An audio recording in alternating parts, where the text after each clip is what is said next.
दे हमर बात सुन। हेलो का भाई तू इतना घबराइल काहे लगा था? सब ठीक तो बा ना? वहाँ डामरपुर फॉरिज्म में सब ठीक तो बा? दया हमर बात सुन, हमरा तरह के कुछ बतावे क्या? का भाई कार्तिक बोला? Hello hello hello hello hello दया हेलो कार्तिक, हमारा आवाज आ रहल बा तोरा? हमार आवाज सुनाई दे रहल बा? हेलो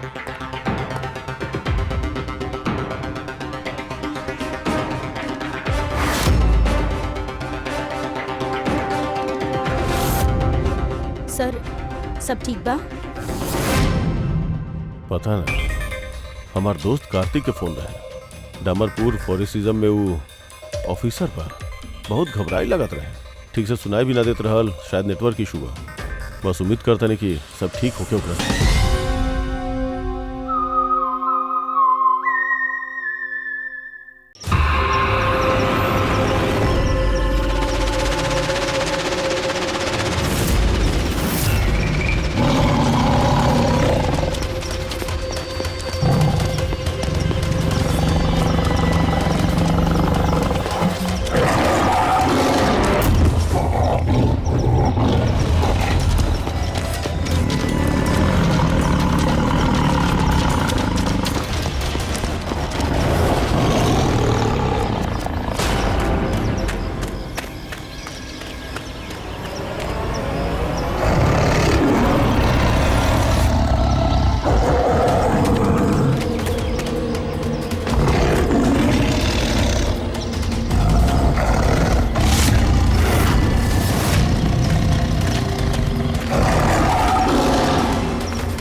हेलो हेलो हेलो दया। हाँ, क्या बोल रहल बा? दया हम कार्तिक बोलत हई।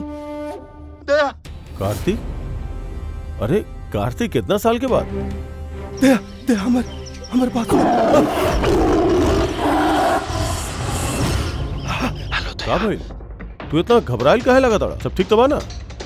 वहाँ डामरपुर फॉरिज्म में सब ठीक तो बा? दया हमर बात सुन, हमरा तरह के कुछ बतावे क्या? का भाई कार्तिक बोला? Hello hello hello hello hello दया हेलो कार्तिक, हमारा आवाज आ रहल बा तोरा?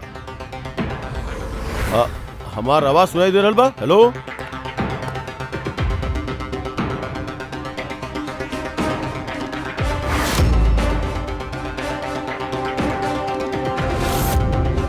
सर, सब ठीक बा? पता ना, हमार दोस्त कार्तिक के फोन रहे। डामरपुर फॉरेस्टिज्म में वो ऑफिसर बा, बहुत घबराई लगत रहे, ठीक से सुनाई भी ना देत रहल, शायद नेटवर्क इशू बा। बस उम्मीद करता नहीं कि सब ठीक होके ओकरा से।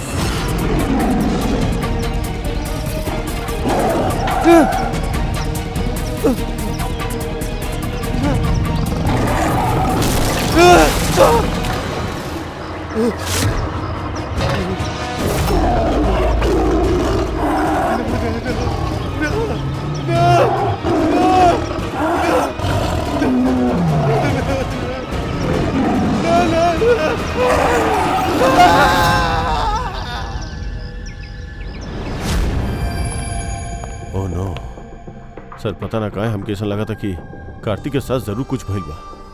एक बार ओकरा से फोन पे बात कर ली तब मन शांत हो जाई। दया इहो भी तो हो सकेला कि डामरपुर में नेटवर्क अच्छा ना होके ओकरे वजह से कार्तिक बात करत रहे तो तोहके लागल कि वो घबराइल बा। हाँ सर ये रहल डामरपुर फॉरेस्ट के इमरजेंसी लैंडलाइन नंबर, शायद एमे से ही लग जाए।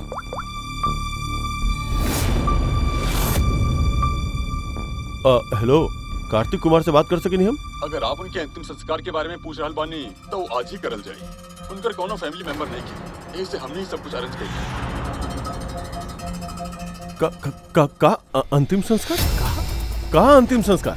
हेलो, हम senior forest officer Kartik Kumar से बात कर चाहता नहीं। आपकी आवाज आ रहा बना? हाँ, हम उनके ही अंतिम संस्कार के बारे में बात करत नहीं सर। आज ही सवेरे एगो आदमखोर चीता के अटैक से उनकर मौत हो गई। हेलो हेलो, आप सुन रहल बानी सर? हेलो दया, केकरा अंतिम संस्कार के बात करत रहा? कार्तिक के?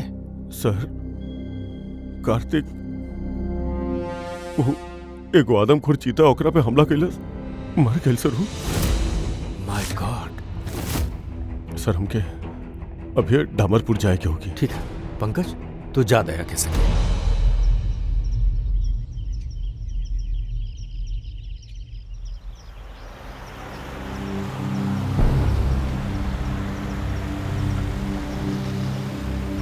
दया सर, हाँ ये कार्तिक का आपके बहुत पुराना दोस्त रहा। हाँ, हम 14 साल के रहनी जब हम ओकरा से मिलल रहनी।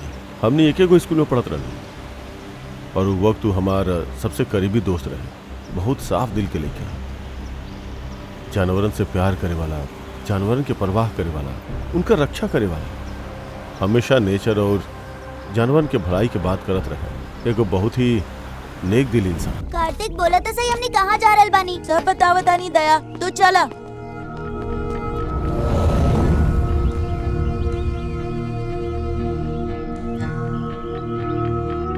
कार्तिक, तू कैंटीन से बिस्किट और खाना एकरा खातिर चुरैले रहला? हमनी के पास तो कैंटीन है और रात के खाना भी मिल जाई। बाकी इनके पास तो ना कैंटीन है ना कोनो कुक। ई तो बेसहारा और बेजुबान बाड़े। हमके तो यकीन नहीं होत कि जानवरन से इतना प्यार करे वाला इंसान जानवरन के हाथे मारल गई।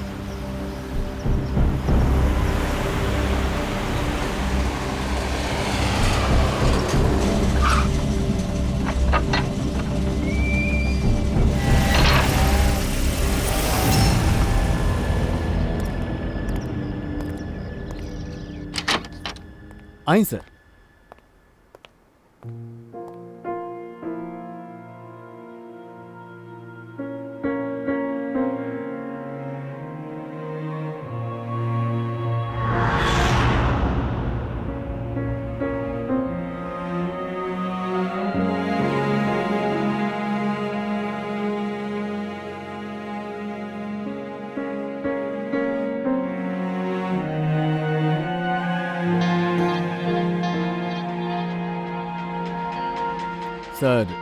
सर ऑफिसर कार्तिक के मौत हादसा के समय ही हो गई रहे और ये बात के आपके जैसे हमनी के भी बहुत दुख हो।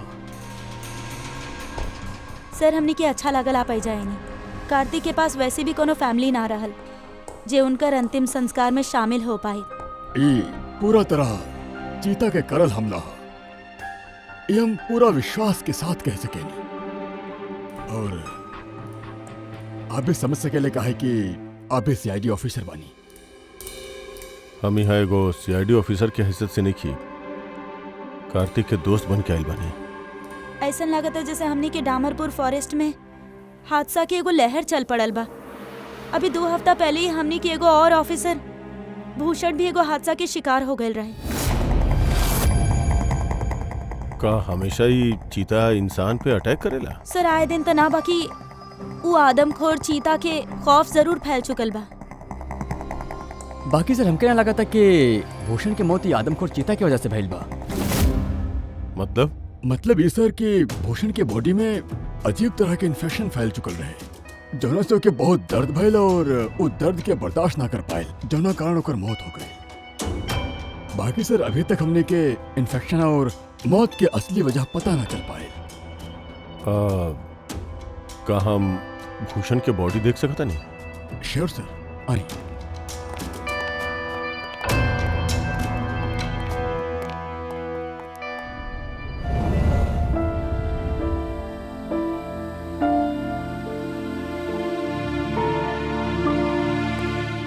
सर, यह फॉरेस्ट ऑफिसर भूषण के डेड बॉडी। भूषण के बॉडी पे कोनो दवा काम ना करत रहा। हमने बहुत कोशिश करनी बचावे की। बेहोशी की हालत में पता ना अजीबो गरीब बात बोलते हैं। हाथी आयल, चीता भी आयल, हमरा के मार डली है सर। बहुत दर्द हो रहा बा, का हो रहा बा हमरा के पता नहीं खे। ऐसा लागत रहे कि ऑफिसर भूषण कोनो जहरीला और भयंकर एलर्जी चीज के कांटेक्ट में आ गए रहे, जेकर असर सीधा इनके दिमाग पे भई। कुछ देर पहले बेचैनी और दर्द से इनकर मौत हो गई।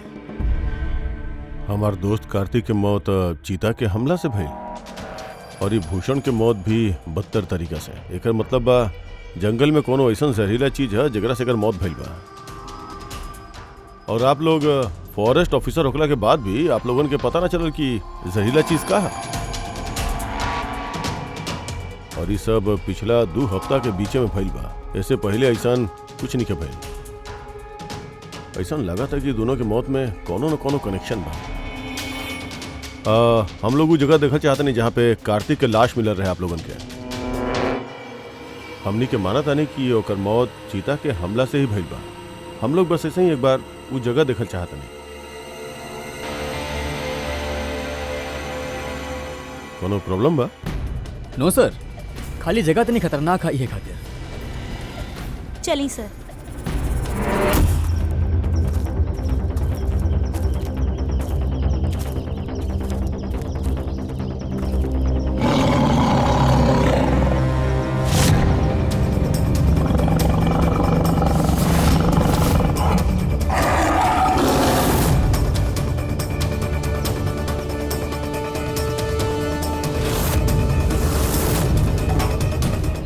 आई सर।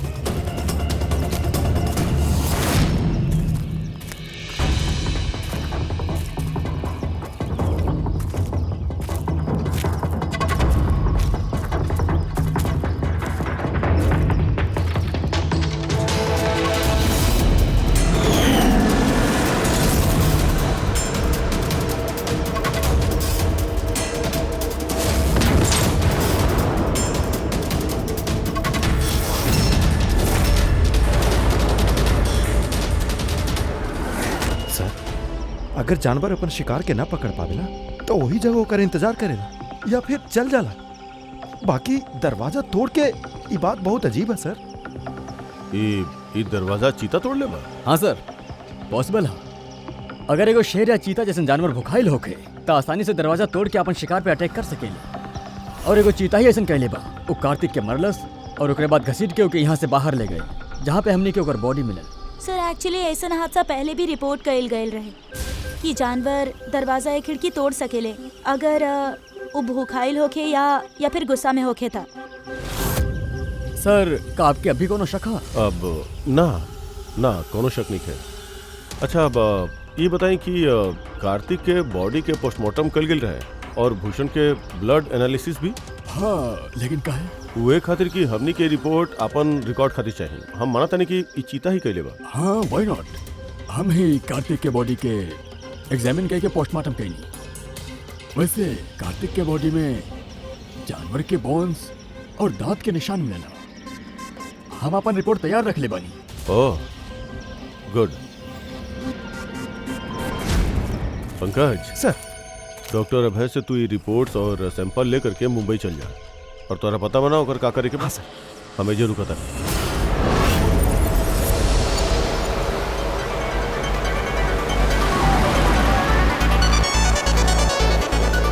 Oh, my favorite song! Oh! Tick, tick, tick, tick, tick, tick, tick, tick.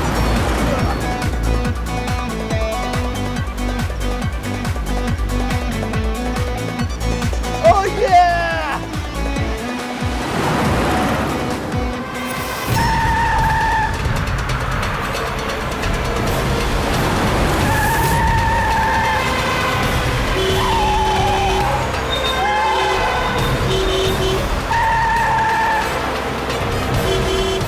गई भाई, जा जा जा जा, बहुत जल्दी बता रखे। अरे काहे हॉर्न मारता हो, बहिर न बनी हम।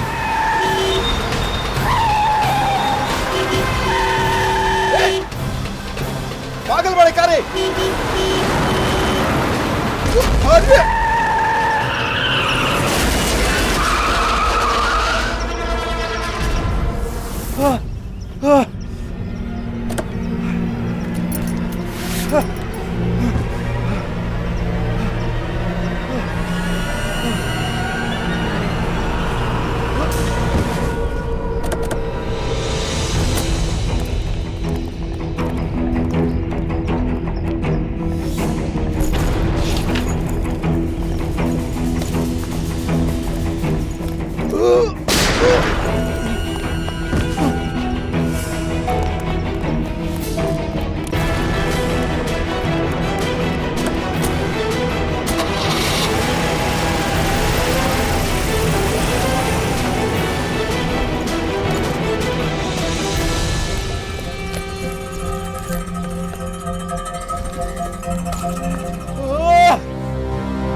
हाँ बॉस, हो सकेला कि कार्तिक के मौत चीता के अटैक के वजह से ही भइल होखे। बाकी ऑफिसर भूषण के मौत के बारे में जान के हैरानी हुई। तो आपके पता चल गई कि वो एलर्जिक रिएक्शन कैसे और कौन चीज से भइल है? हाँ, ये देखिए बॉस, एकरा वजह से भइल है। ए पौधा से? हाँ, ये पौधा के डेंडोस्लाइड मोराइड्स कहल जाला। एके डिम्पी डिम्पी ट्री भी कहल जाला। ये बहुत जहरीला पौधा होखेला बॉस। एकरा फिजिकल कांटेक्ट में आवता ही केहू के भी हालत मौत से भी ज्यादा बदतर हो जाला। एकर जहर बहुत तेजी से असर करेला, शरीर पर भी और दिमाग पर भी, चाहे वो कोनो इंसान होखे चाहे कोनो जानवर होखे। एकरा जहर के वजह से वो अपन मानसिक संतुलन खोए लगेला। तो बॉस, एमे कोनो अचरज नहीं है कि ऑफिसर भूषण के ऐसा हालत हो गए। ओकर जगह के और भी होकर केहू भी ओकर यही हालत हो गई। हाँ, बाकी इहो भी हो सकेला कि हादसा होके। अरे ऐसन पौधा तो जंगल में मिलेला ही। बिल्कुल ना सर, ये हादसा नहीं खे, ये जरूर एगो साजिश है। काहे कि डिम्पी डिम्पी पौधा ये तो इंडिया में उगेला ही ना। ये खाली इंडोनेशिया और साउथ ईस्ट कंट्री के जंगल में ही पावल जाला। एकर मतलब केहू जानबूझ के कोनो खास मकसद खातिर ये डिम्पी डिम्पी पौधा डामरपुर जंगल में ले आई। अच्छा, ते ही खातिर पंकज पे हमला भइला। केहू बाज ना चाहत रहे कि ऑफिसर भूषण के ब्लड सैंपल हमनी तक पहुंचे और हमनी ओकर मौत के सही कारण पता लगा सकी। अभिजीत, एगो काम करा, तू और पंकज फौरन दया के पास चल जा। काहे कि होखे ना होखे कोनो न कोनो बहुते बड़ राज छिपल बा ये डामरपुर के जंगल में। एकर मतलब है सर, भूषण के मौत एगो साजिश बा। और अगर ऐसा बात हो सकेला कि हमार दोस्त कार्तिक के भी केहू जानबूझ के मरले होके सर। सर आप हमार फिक्र मत करी, हम ठीक बनी, हम अपन ख्याल रखब। हम आपके बाद में फोन करता नहीं सर। ओके। हमार शक यकीन में बदल रहा बा। इस जंगल में कोनो आदमखोर त बा, बाकी वो चीता नहीं खे तो फिर के बा। अरे सुनी, ये ऑफिसर भूषण उनका कमरा कौन सा बा? उस सामने वाला सर। ई जी, थैंक यू।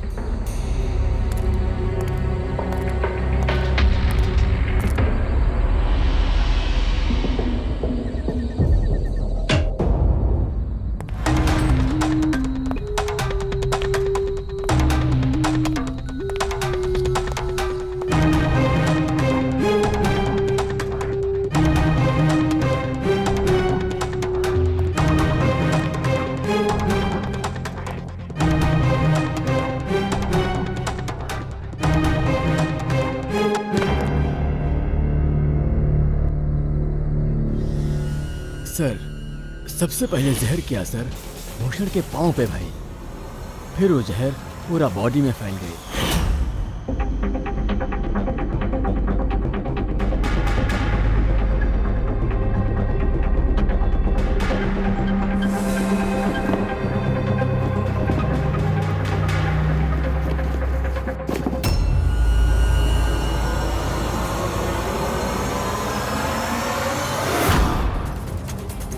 ओह, तो ई हौ जहरीला पौधा डिम्पी के पत्ता, जेकरा वजह से भूषण के शरीर में वो एलर्जिक रिएक्शन भइल और फिर ओकरा बाद मौत।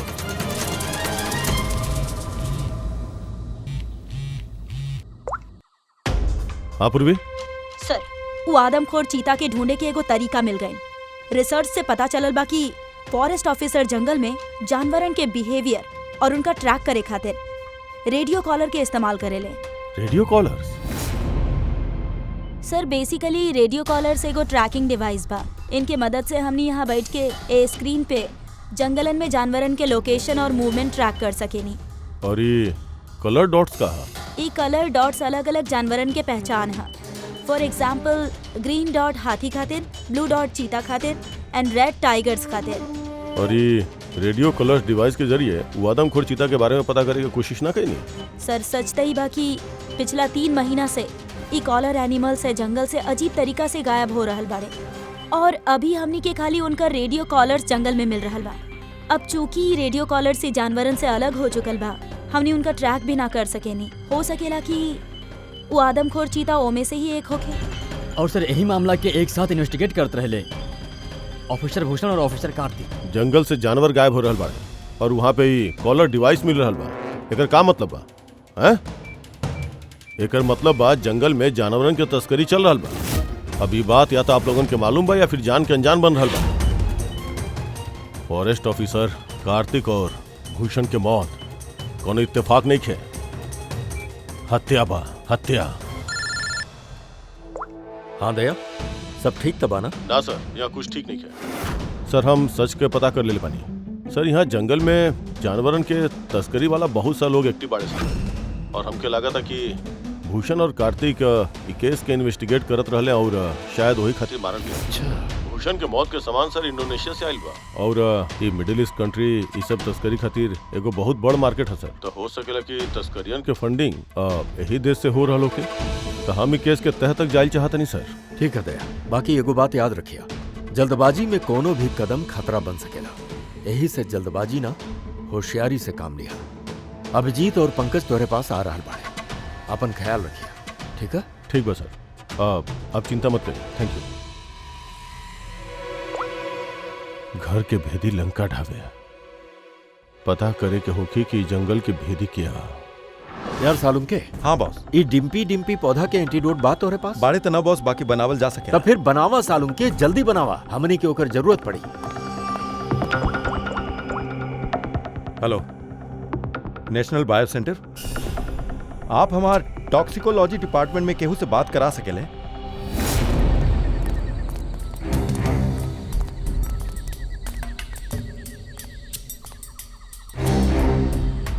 सर, फिलहाल सब फॉरेस्ट ऑफिसरन के रूम की चाबी।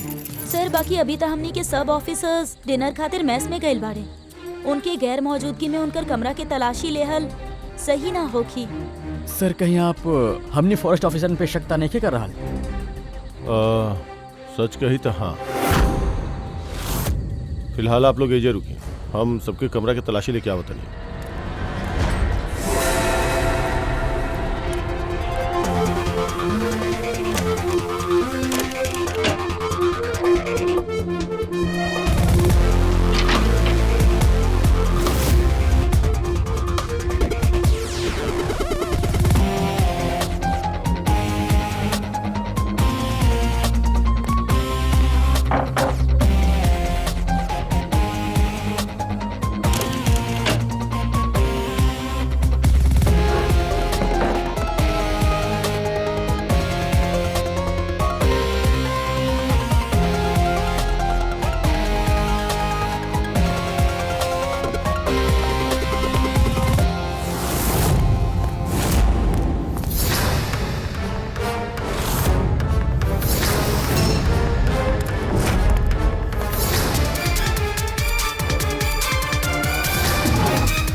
बियर कैन, वो भी मेड इन इंडोनेशिया। इला थैंक यू सर। सर अब का हमनी ऑफिसरन की क्लीन चिट मिल सकेला? आपके शक दूर भइल की ना हमनी पसे? हाँ, हम तनी रेस्ट रूम में जाता नहीं, तनी आराम करब। वैसे ही ऑफिसर लोग कितना बजे तक सूझ जाले? सर यह कुछ 10:30-11 बजे। 10:30-11 बजे। Good night.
अचानक गायब कहाँ हो गए? ए, सोचिया भी मत। दया तू ठीक बाड़ा? हाँ, ये तो हमारा मारिए दिले रहे। आई एम सॉरी सर, हम आपके पहचानी ना। देखिए हम अपने आप के बचाव के चक्कर में आप पे हमला कर देनी। I am very sorry sir, very sorry. Abhijit, हमके तो लगा था यह हुआ आदमी जो शिकारियन के जानवर के इन्फॉर्मेशन देवेला, और तो और ऑफिसर कार्तिक और भूषण के मौत के पीछे यही के हाथ बा। काहे? ना, बिल्कुल ना।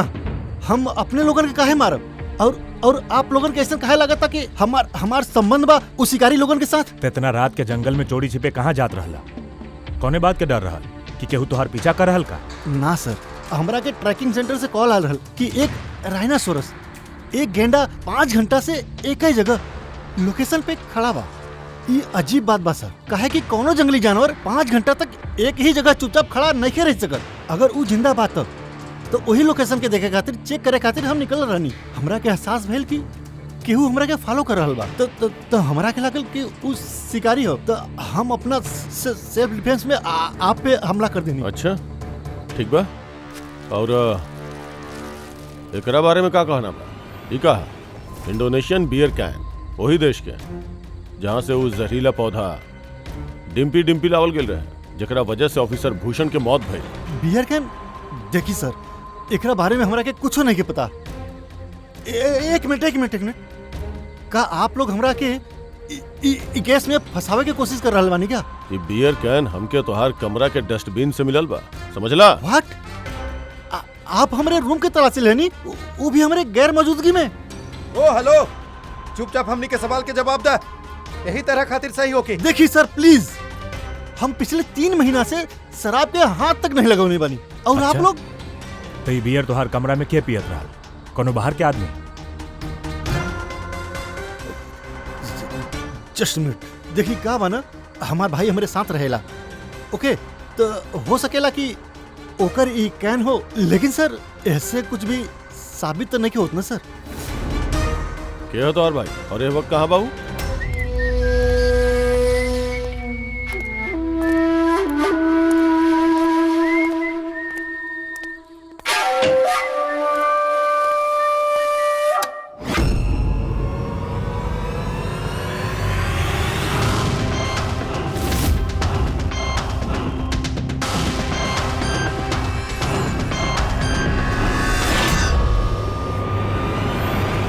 भैया का भइल ई लोग यहाँ ना कुछ ना, खाली थोड़ा सा मदद चाहत रहे तोहार।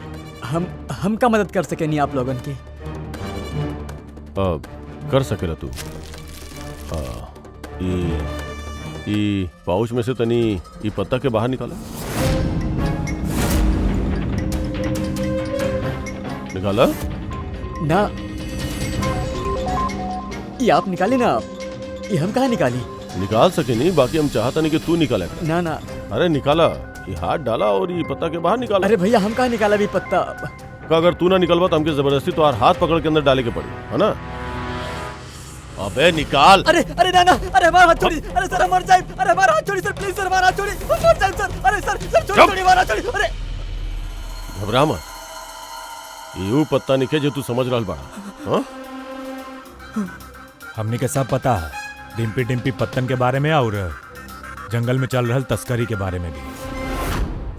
अब तू बतावा, तू इमे कैसे जुड़ल है? अब जल्दी बताओ ना, तो असली वाला पत्ता लेके आई। अरे ना सर, अरे सर प्लीज सर पत्ता ना लेके आए सर, हम बताओ थे सर। सर एक्चुअली हम कॉलेज के एग्जाम में फेल हो गए रहनी। तो आपका प्लान बा तोहर फ्यूचर के? हाँ?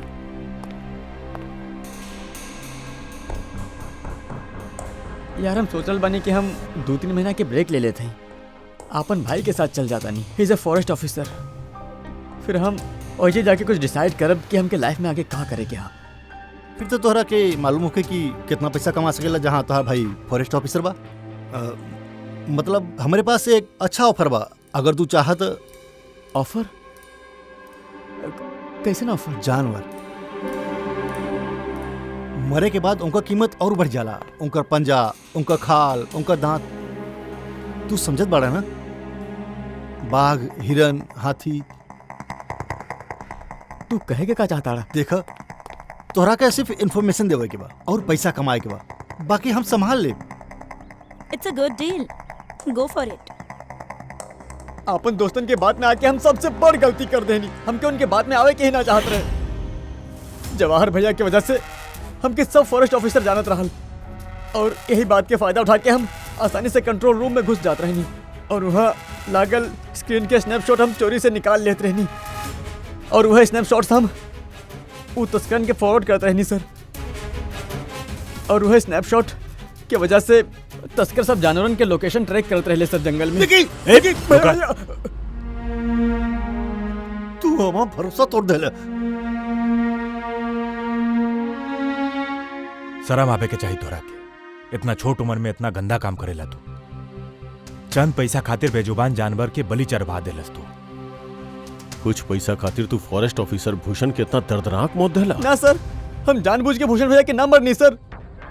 एक्चुअली भूषण भैया और कार्तिक भैया के तस्करी के बारे में मालूम हो गए रहे, और वो तस्करी हमरा के वो डिम्पी डिम्पी पौधा के पत्ता भूषण भैया के जूता में डाल देवे खातिर कहले सर। बाकी हमके सच में ना पता रहे सर कि डिम्पी डिम्पी पौधा के पत्ता इतना खतरनाक बा सर। हमके तब ना मालूम रहे कि भूषण भैया के इतना दर्दनाक मौत हो जाए। वो तो हमसे बोल रहे कि खाली उनकरा के मामूली से दर्द होगी। अच्छा, वो तस्करन से तू मिलल बारा आमने सामने? जी सर, जंगल में एगो खास जगह पे हम लोग मिलल जाले सर, और वही ही हमने सब इन्फॉर्मेशन एक्सचेंज करे नहीं। इन्फॉर्मेशन के बदला में सर वो हमके ढेर सारा पैसा और विदेशी बियर भी देवेले सर। हाँ, हमने देखनी है तहार विलायती बियर। अच्छा, अब वो तस्करन से दोबारा कब मिले वाला बाड़ा तू? कल सवेरे सर। और कल तू अकेले ना जीत बा, हमने भी चलब तोरा संगे। बाकी ये बात लोग के पता ना चले के चाहिए। ना सर, ना। एक बार तोरा पे विश्वास कर सकता नहीं कि ना? जी सर।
सर, ऑफिसर कार्तिक के मौत हादसा के समय ही हो गई रहे, और ये बात के आपके तरह हमने के भी बहुत दुख है। समर, तो ई तो हमरा पहले ही समझ जाए चाहत रहे।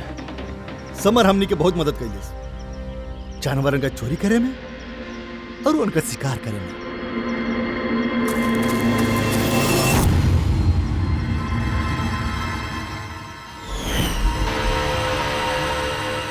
क्या बात है विक्की, बहुत अच्छा, थैंक्स। एकदम सही जगह पे लेके आई ले तू। बहुत देर कर दे ले ऑफिसर, पहचाने में और दिमाग लगाओ।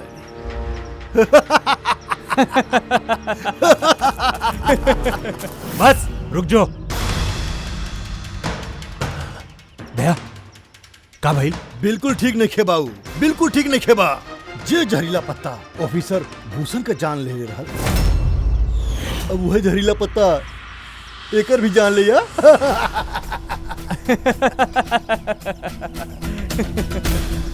हमरा तो लागल सीआईडी ऑफिसर बहुत चालाक होखेला, लेकिन तू तो बहुत बेवकूफ निकलना यार।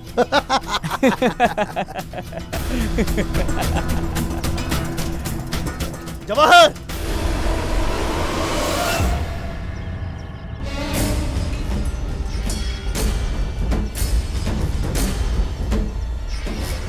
का कर रहा है जवाहर तू?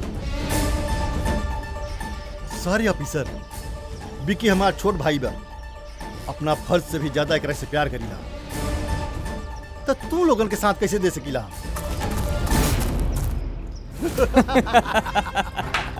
बिल्ला का हो रहल बा? ई स्टोरी के क्लाइमेक्स हो रहल बा। बिल्ला, बिल्ला तू का कर रहा? अरे हमने तो के सीआईडी के बारे में सब कुछ बतैले रहनी ना, तो हमने कहीं मारे के चाहता। हम जेल में पूरा जिंदगी ना बितावे के चाहत रहनी, ऐसे हम तुहार मदद करनी, और तू हमने कहीं धोखा दिला। विक्की विक्की विक्की विक्की, धोखा का दूसरा नाम ही तो बिल्ला है। वैसे भी तू हमारा कोनो काम के नहीं खे रहला, और ई जवाहर पहले ही अपने फर्ज से गद्दारी कर चुकल बा, और ई सीआईडी ऑफिसर ई तो गद्दार और गुनहगारन खातिर बहुत हानिकारक बाड़े।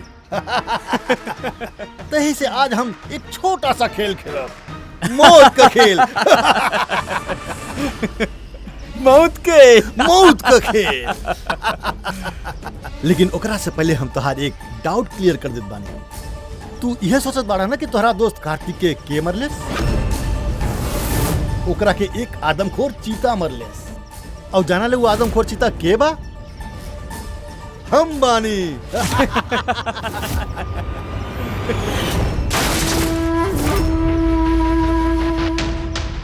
अब जाना ले कब के न्यूज हेडलाइंस में कहा है, सीआईडी ऑफिसर अभिजीत इस जंगल में कहीं खो गई, और सीआईडी ऑफिसर दया एक आदमखोर चीता के हमला से मारल गई।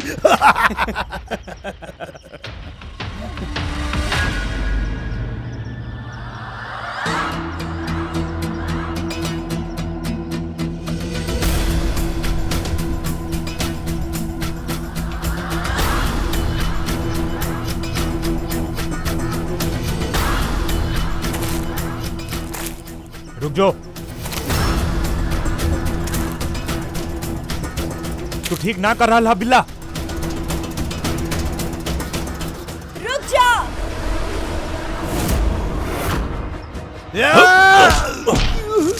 कितना टाइम से शिकार कर रहा बड़ा, तोहरा पता होके कि चाहिए कि जानवर जब घायल हो जाला तो और भी खतरनाक हो जाला। बहुत लोगन पे तू ये डिम्पी डिम्पी पौधा इस्तेमाल के लिए पड़ा ना, अब तू भी एकर स्वाद चख ला। चख चख कैसा लगा था? हाँ?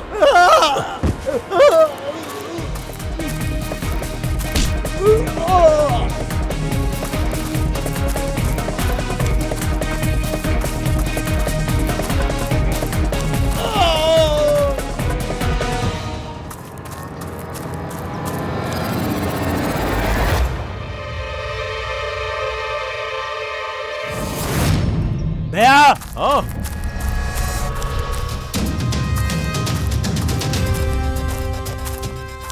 ये देखा, आपन ही बिछावल जाल में गिर के मर गए। तू फिक्र मत करा दया, डॉक्टर सलम के जहरीला पत्तन के एंटीडोट पहले ही ढूंढ ले बारे। हमरा दुख ये बात के बा कि काश कार्तिक हमके पहले ही फोन कैले होती यार।